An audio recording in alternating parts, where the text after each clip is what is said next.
Doctor ortho Ayurvedic oil and capsule. अब दर्द भी घुटने टेकेगा। छत्तीसगढ़ विधानसभा में अब तक का सबसे बड़ा अनुपूरक बजट पेश। वित्त मंत्री ओपी चौधरी ने 35,000 करोड़ का अनुपूरक बजट पेश किया। कहा, इस बजट से विकास, वित्तीय अनुशासन और भविष्य की पड़ेगी मजबूत नींव। अब झारखंड में ही होगा 21 गंभीर बीमारियों का इलाज। मुख्यमंत्री हेमंत सोरेन के निर्णय पर स्वास्थ्य सचिव का ऐलान।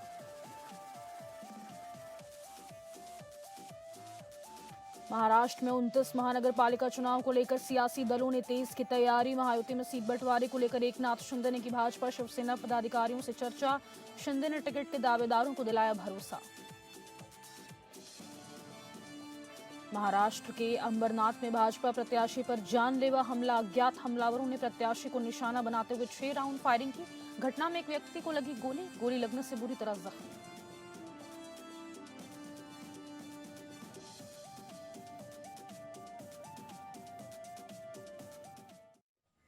नमस्कार, स्टेट लाइव में आपका बहुत बहुत स्वागत है और मैं हूं आपके साथ अंकिता सिंह। बुलेटिन की शुरुआत करते हैं छत्तीसगढ़ की खबरों से। छत्तीसगढ़ सरकार ने राज्य के इतिहास का अब तक का सबसे बड़ा 35,000 करोड़ का अनुपूरक बजट प्रस्तुत। विकास, वित्तीय अनुशासन और दूरदर्शी शासन की स्पष्ट प्रतिबद्धता प्रदर्शित की है। छत्तीसगढ़ विधानसभा में वित्त मंत्री ओपी चौधरी ने कहा कि यह अनुपूरक बजट केवल संसाधनों की व्यवस्था नहीं बल्कि निरंतर आर्थिक प्रगति और संतुलित विकास की मजबूत दिशा है। अनुपूरक बजट में कृषि विकास एवं किसान कल्याण को सर्वोच्च प्राथमिकता देते हुए व्यापक वित्तीय प्रावधान किए गए हैं। किसानों की आय बढ़ाने और कृषि को आधुनिक एवं लाभकारी बनाने के उद्देश्य से कृषि उन्नति योजना के लिए अनुपूरक बजट में 2,000 करोड़ का प्रावधान किया गया है। इसके अतिरिक्त फसल जोखिम से सुरक्षा सुनिश्चित करने के लिए प्रधानमंत्री फसल बीमा योजना के अंतर्गत 122 करोड़ का प्रावधान किया गया है। वित्त मंत्री ओपी चौधरी ने कहा कि मुख्यमंत्री विष्णुदेव साय के नेतृत्व में सरकार ने औद्योगिक विकास को भी समान प्राथमिकता दी है। वित्त मंत्री ने कहा कि राज्य के समग्र और संतुलित विकास के लिए केवल राजस्व व्यय प्राप्त नहीं होता बल्कि दूरदर्शी पूंजीगत व्यय ही भविष्य की समृद्ध अर्थव्यवस्था और मजबूत अधोसंरचना का आधार बनता है। सड़क, पुल, सिंचाई, बिजली, शिक्षा, स्वास्थ्य और डिजिटल कनेक्टिविटी जैसे क्षेत्रों में किया गया निवेश आने वाले दशकों तक विकास के स्थायी स्रोत तैयार करता है। इसी सोच के साथ साथ सरकार ने पूंजीगत व्यय को अपनी विकास रणनीति का केंद्र बनाया है। अनुपूरक बजट में सड़क एवं भवन निर्माण क्षेत्र को भी विशेष प्राथमिकता दी गई है।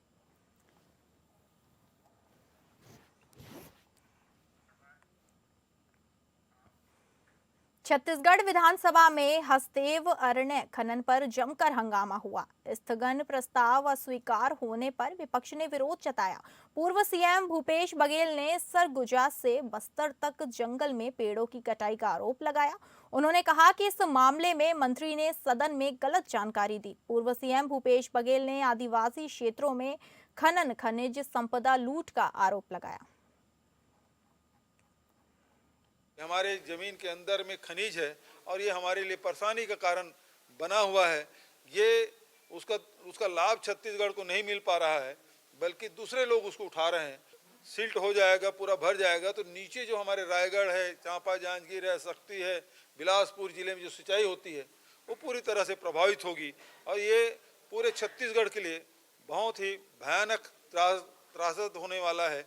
और इसलिए हम लोगों ने स्थगन लाया था और सरकार केवल 2 लोगों के लिए काम कर रही है, उद्योगपतियों के लिए काम कर रही है। तो इसलिए आपने देखा कि अडानी के खदान के लिए ये जंगल साफ कर रहे हैं, जिंदल के खदान के लिए जंगल साफ कर रहे हैं। तो इस प्रकार से जो लगातार हो रहा है उद्योगपतियों के लिए ये सरकार बनी है, ये बात स्पष्ट हो गया है और इसके खिलाफ में हम लोगों ने स्थगन दिया और सारे सदस्य वेल में आके निलंबित हो गए। हसदेव अरण्य को लेकर विपक्ष ने स्थगन प्रस्ताव लाया था। अब इस मामले पर बीजेपी विधायक सुशांत शुक्ला ने कहा कि विपक्ष को एक बार आत्म अवलोकन करना चाहिए। उन्होंने कांग्रेस पर हमला करते हुए सवाल किया कि छत्तीसगढ़ की संपदा को लूटकर गांधी परिवार के चरणों पर समर्पित करने वाले लोग कौन थे।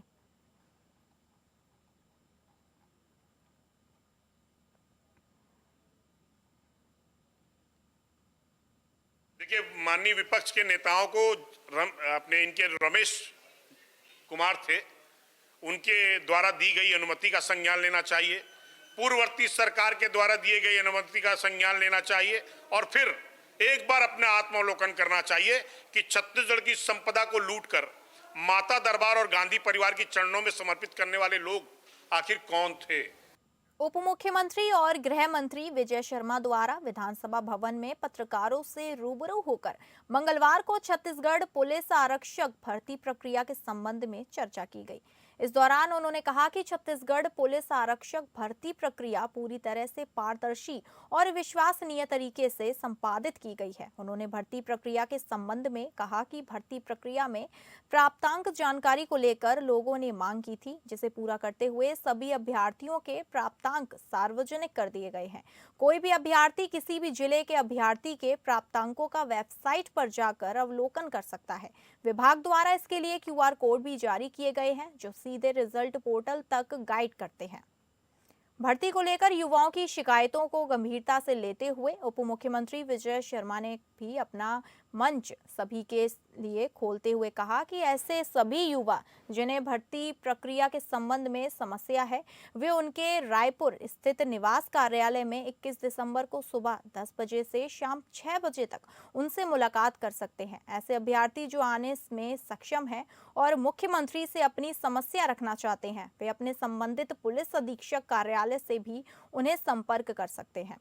उन्होंने युवाओं को आश्वस्त किया कि भर्ती प्रक्रिया में कोई भी गड़बड़ी से संबंधित आधार प्राप्त होंगे तो मामले की निष्पक्ष जांच कराई जाएगी। उन्होंने कहा कि शासन अपने युवाओं के भविष्य को लेकर पूर्ण रूप से गंभीर है, किसी भी प्रकार की लापरवाही बर्दाश्त नहीं की जाएगी। शिकायतकर्ताओं को सीधे अपनी बात रखने के लिए खुला मंच उपलब्ध कराया जा रहा है। इसके लिए विभाग के प्रशासन एवं ADG RPF SP कल्लूरू ने बताया, यदि किसी अभ्यर्थी को भर्ती प्रक्रिया में किसी प्रकार की अनियमितता या गड़बड़ी की शिकायत है तो वे सबूतों के साथ उनसे सीधे पुलिस मुख्यालय रायपुर में 19 एवं 20 दिसंबर 2025 को मुलाकात कर सकते हैं।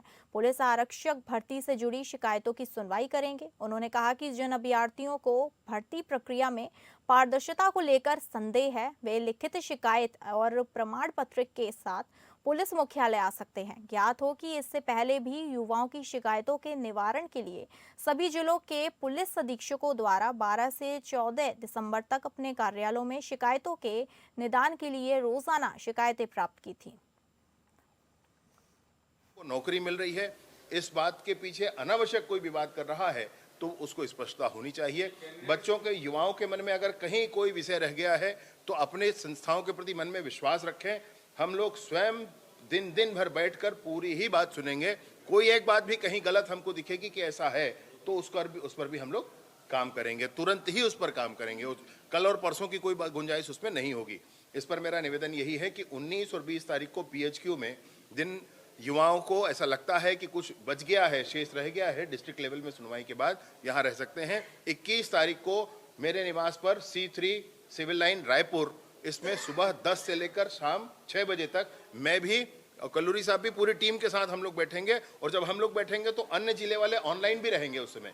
ये सब कुछ करके सारे युवाओं के सामने इस चीज़ को स्पष्ट करना है। कहीं कोई मन में भ्रांति ना रखें, अपनी संस्थाओं के प्रति विश्वास रखें। इसी के लिए बहुत बहुत धन्यवाद आपका। छत्तीसगढ़ के बीजापुर जिले में SIR के माध्यम से 38,000 लोगों के नाम कटने पर कांग्रेस विधायक विक्रम मंडावी ने तीखी प्रतिक्रिया दी है। उन्होंने बीजापुर में फिर से SIR की मांग की है। 38,000 लोगों के नाम क्यों कटे? राजनीतिक दलों के साथ चर्चा होनी चाहिए और वर्तमान में ये लोग कहां हैं, इस पर पुनर्विचार करना चाहिए। वहीं बिजली के बढ़ते दरों पर विक्रम मंडावी ने कहा कि बिजली दर बढ़ने से आम जन जीवन प्रभावित हुआ है। स्मार्ट मीटर के जरिए किसी एक उद्योगपति को फायदा पहुंचाने का काम हो रहा है।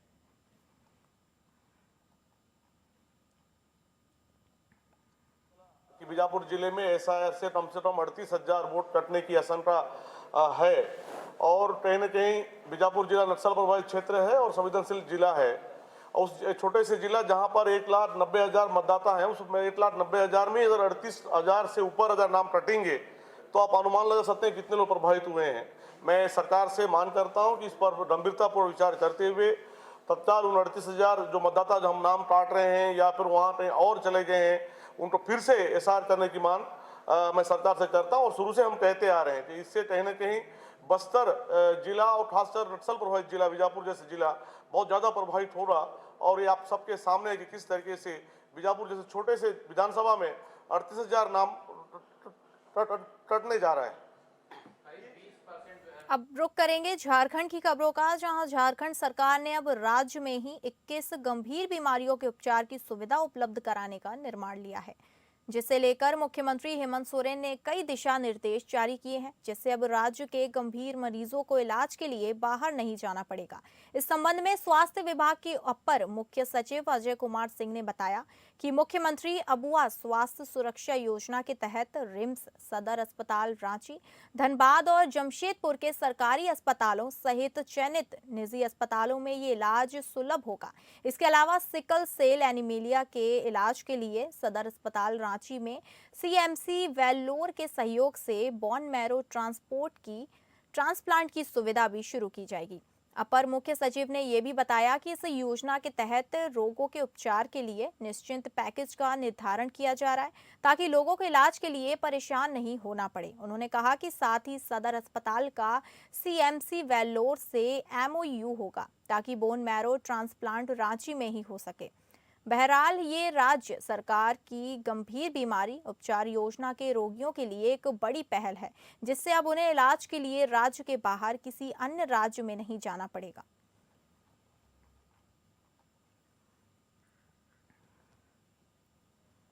झारखंड में इस बार बैलेट पेपर से नगर निकाय चुनाव कराने का फैसला लिया गया है। इस संबंध में राज्य निर्वाचन आयोग द्वारा आधिकारिक घोषणा भी की गई है। वहीं अगले साल मार्च 2026 तक ये चुनाव होने की संभावना है, जिसे लेकर हमारी संवाददाता तृप्ति सिंह ने रांची से विस्तृत जानकारी दी। झारखंड हाईकोर्ट की तरफ से नाराजगी और सख्ती दिखाने के बाद राज्य सरकार और राज्य निर्वाचन आयोग की तरफ से बड़ा पहल किया गया है। अब इस बार नगर निकाय चुनाव को लेकर लेकिन एक बड़ा बदलाव सामने आया है। पिछली बार के मुताबिक इस बार कुछ अलग ये है कि इस बार नगर निकाय चुनाव बैलेट पेपर के जरिए, बैलेट बॉक्स के जरिए किया जाएगा। जी हाँ, इसी कड़ी में बात करने के लिए इस वक्त हम पहुंचे हैं। इस वक्त यहाँ पर राज्य निर्वाचन पदाधिकारी के दफ्तर के बाहर हमने जानकारी ली राज्य निर्वाचन आयोग से, और क्या कुछ पता चला है इस बार जो नगर निकाय चुनाव होने वाला है, इसे लेकर हम आपको बताएंगे। दरअसल बैलेट पेपर बॉक्स के जरिए जो ये चुनाव होने वाला है, इसके पीछे का बड़ा कारण है कि राज्य में ईवीएम की उपलब्धता नहीं है। पर्याप्त ईवीएम की उपलब्धता नहीं होने के कारण इस बार बैलेट बॉक्स के जरिए राज्य में नगर निकाय चुनाव होने वाला है, और इसका ऐलान किया गया है राज्य निर्वाचन पदाधिकारी के रवि कुमार की तरफ से। जानकारी ये भी मिली है दफ्तर से, यहाँ पर पदाधिकारियों से बातचीत के बाद ये भी जानकारी सामने आई है कि इस बार 2 अलग रंग के जो बैलेट पेपर होंगे, और जो रंगों की अगर बात करें तो वो 2 रंग होंगे, गुलाबी और सफेद।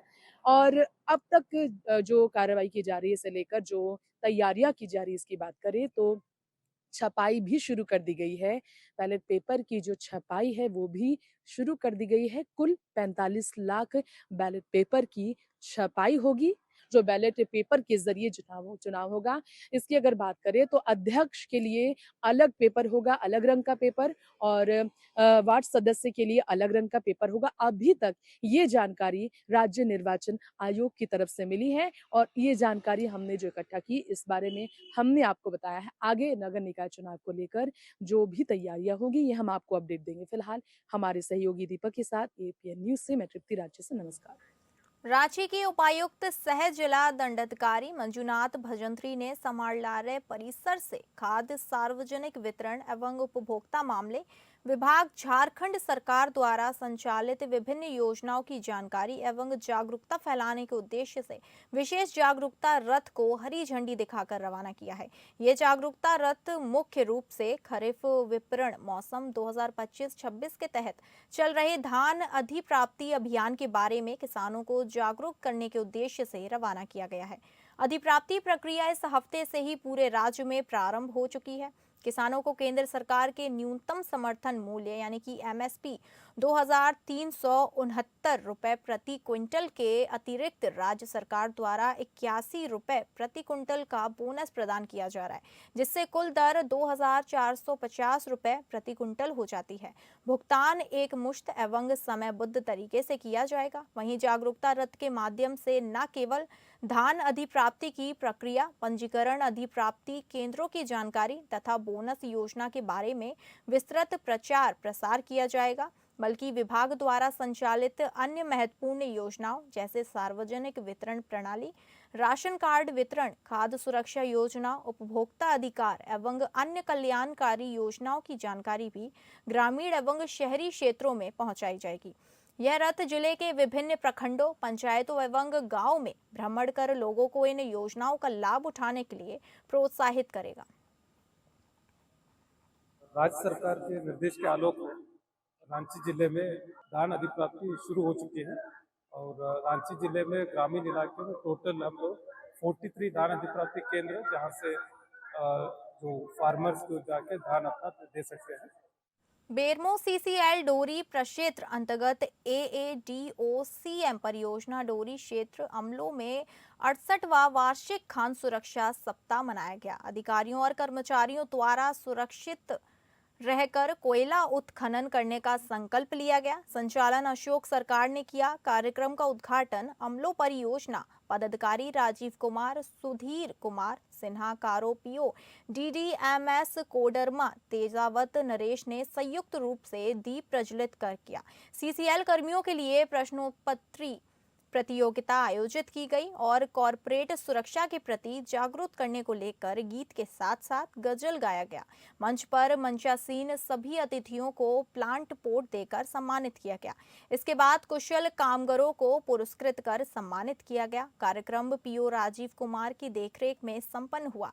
DDMS तेजावत नरेश ने कहा कि जीवन में सुरक्षा सर्वोपरि है। कोयला खदान में काम के दौरान हर पल सुरक्षा का ख्याल रखना होगा।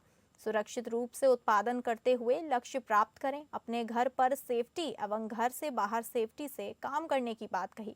कार्यक्रम में यूनियन प्रतिनिधि सहित बड़ी संख्या में अधिकारी एवं कर्मचारी उपस्थित थे।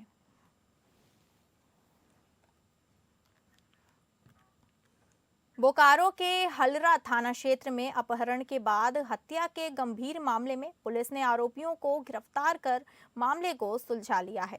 11 दिसंबर 2025 को हरला थाने में महिला अमृता सिंह ने अपने पति जयंत सिंह के अपहरण की शिकायत दर्ज कराई थी। शिकायत के अनुसार मुख्य आरोपी विनोद कुमार उर्फ विनोद खोपड़ी द्वारा संजय सिंह को लगातार धमकियां दी जा रही थीं। पुलिस ने कॉल रिकॉर्डिंग और दर्ज कांड के अनुसंधान के बाद आरोपी विनोद सहित अन्य 5 लोगों को गिरफ्तार किया। गिरफ्तारी के बाद आरोपी के निशानदेही पर अपहृत जयंत सिंह का शव गिरिडीह के पीरटांग थाना अंतर्गत जलेबिया घाटी से बरामद किया गया।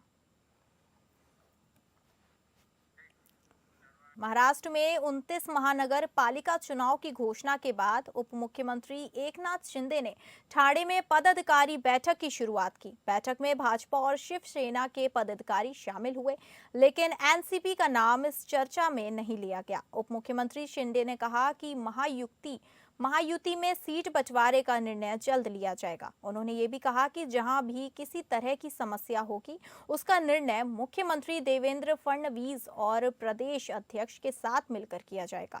ठाणे के टिपटॉप होटल में हुई बैठक में मंत्री प्रताप सरनाइक, रविंद्र फाटक सहित बड़ी संख्या में इच्छुक शिवसेना मौजूद रहे। शिंदे ने कहा कि सभी को टिकट मिलना संभव नहीं है, लेकिन जिनको टिकट नहीं मिलेगा उन्हें संगठन में महत्वपूर्ण जिम्मेदारी दी जाएगी।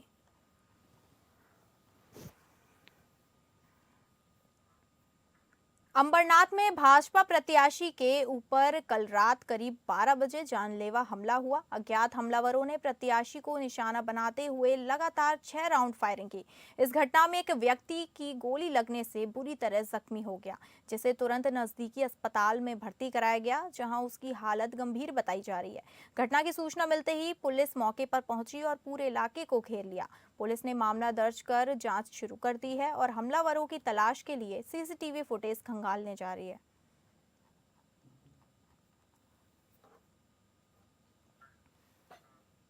वाशी पुलिस थाने की ओर से एक स्कूल के सामने सुरक्षा के मद्देनजर मॉक ड्रिल का आयोजन किया गया। इस मॉक ड्रिल का उद्देश्य छात्रों की सुरक्षा सुनिश्चित करना और आपातकालीन परिस्थितियों में त्वरित एवं प्रभावी प्रतिक्रिया देने का अभ्यास करना था। मॉक ड्रिल के दौरान जैसे ही संभावित खतरे की सूचना मिली, पुलिस टीम तुरंत मौके पर पहुंची और पूरे इलाके की घेराबंदी की। छात्रों को सुरक्षित स्थान पर ले जाना, यातायात नियंत्रण करना, संदिग्ध व्यक्तियों की जांच करना तथा विभिन्न आपातकालीन एजेंसियों के साथ समन्वय स्थापित करने का प्रत्यक्ष अभ्यास किया गया। इस अवसर पर पुलिस अधिकारियों ने शिक्षकों, स्कूल प्रशासन और छात्रों को आपात स्थिति में बरती जाने वाली सावधानियों के बारे में मार्गदर्शन दिया।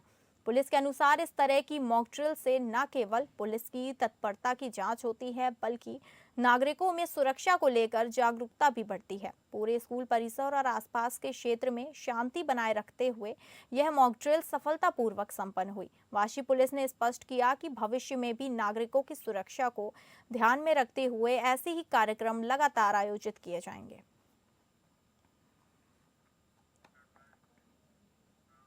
अब रुक करेंगे मध्य प्रदेश की खबरों की, जहां राज्यसभा में सांसद माया नरोलिया ने शून्यकाल के माध्यम से राष्ट्रीय राजमार्ग 39 पर स्थित इटारसी नर्मदापुरम रेलवे ओवरब्रिज की अत्यंत जर्जर एवं असुरक्षित स्थिति पर चिंता व्यक्त की।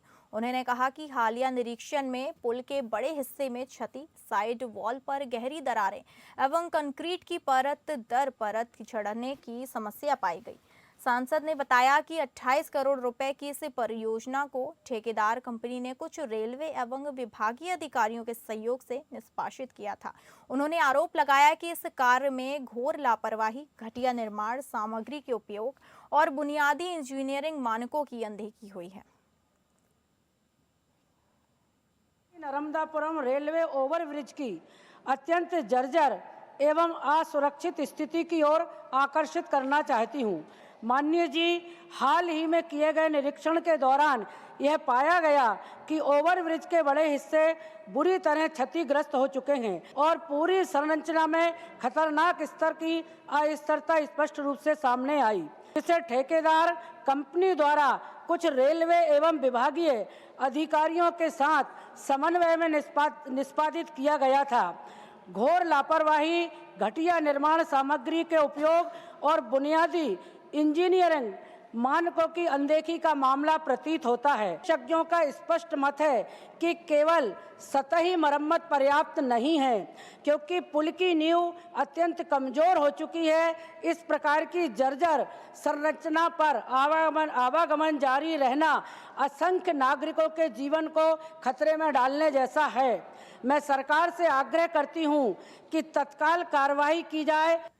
विदिशा पुलिस महानिरीक्षक राजेश चंदेल विदिशा पहुंचे, जहां उन्होंने पुलिस विभाग के वार्षिक निरीक्षण कार्यक्रम में भाग लिया। इस दौरान पुलिस ग्राउंड में बलवा ड्रिल का आयोजन किया गया, जिसमें जवानों की तैयारियों का प्रदर्शन किया गया। डीआईजी चंदेल ने परेड का निरीक्षण किया और अनुशासन, ड्रिल व कार्यकुशलता का जायजा लिया। निरीक्षण के दौरान पुलिस अधीक्षक सहित अतिरिक्त पुलिस अधीक्षक भी मौजूद रहे। कार्यक्रम के अंतर्गत पुलिस वाहनों की भी चेकिंग की गई। वार्षिक आयोजन के तहत बाद में पुलिस कर्मियों का स्वास्थ्य परीक्षण पुलिस ऑडिटोरियम में कराया गया। डीआईजी ने जवानों की फिटनेस और अनुशासन को लेकर आवश्यक दिशा निर्देश भी दिए।